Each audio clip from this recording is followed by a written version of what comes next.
দেখো বন্ধুরা, অনেক দিন মাছ খাচ্ছি খুব, আর এই মাছের এই এই গলকণ্ঠের দিকে বা এই কাটাকুটি অংশগুলো অনেক দিন পড়েছিল, আর ঘরে একটু চিংড়ি মাছ ছিল। ভালো একটু আলাদাভাবে করি।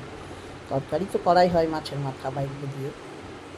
কী করলাম, একটু নুন হলুদ মাখিয়ে ভেজে নিলাম। আর এদিকে দেখো পেঁয়াজ রসুন কিছু কেটে রেখেছি। আর এখানে একটু মাছ ভাজার তেল আমার আছে, তো একটু ভাজা হোক, আর একটু একটু করে তেল দিচ্ছি। তারপরে পেঁয়াজ, ওই একটু রসুন, গোটাই রসুন দিয়েছি কেন, ওইগুলো তো মাখবো। টমেটো কেটে দিয়েছি, আর কিছুটা কাঁচা পেঁয়াজ রেখে দিয়েছি।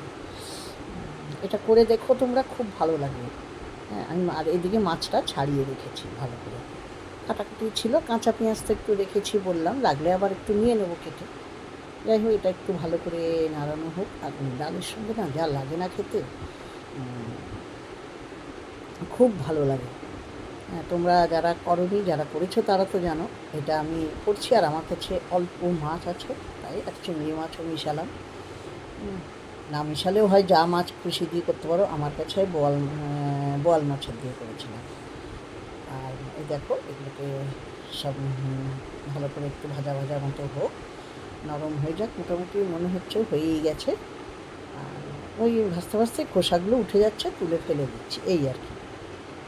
এরপর আমি করবো কি, একটু কম হয়েছে তাই জন্যই আমার কাছে একটু আলু সিদ্ধ ছিল।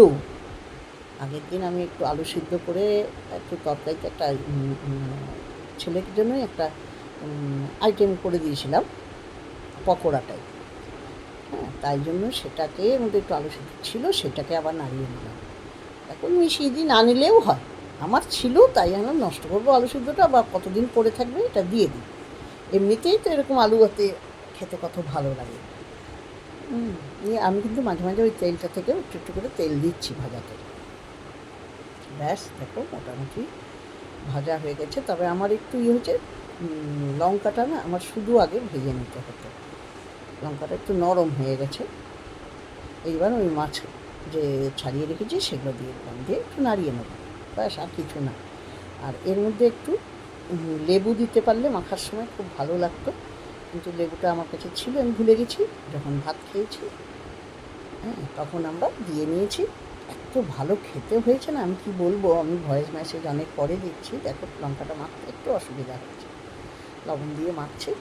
কাঁচা পেঁয়াজটাও দিয়ে নিয়েছি, আর ধনে পাতা একটু হলে ভালো হতো।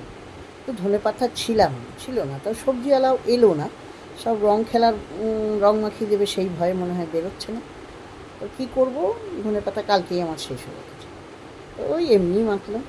তো গরম ভাতে এটাই। আমি আজকে কিচ্ছু রান্না করিনি, খালি ডাল, বেগুন ভাজা, টমেটো দিয়ে ডাল করেছি, আর এটা হবে, আর মাছ ভাজা। ব্যাস, এই দিয়ে আজকে খাওয়া হবে আমাদের। আর বললাম, আমি ভয়েস দিচ্ছি যখন, তখন খাওয়া হয়ে গেছে। দারুণ খাওয়াটা হয়েছে। তোমাদের কেমন লাগলো ভিডিওটা বলো। ভালো লাগলে লাইক কমেন্ট শেয়ার করে দিও। অনেক ভালোবাসা। বাই।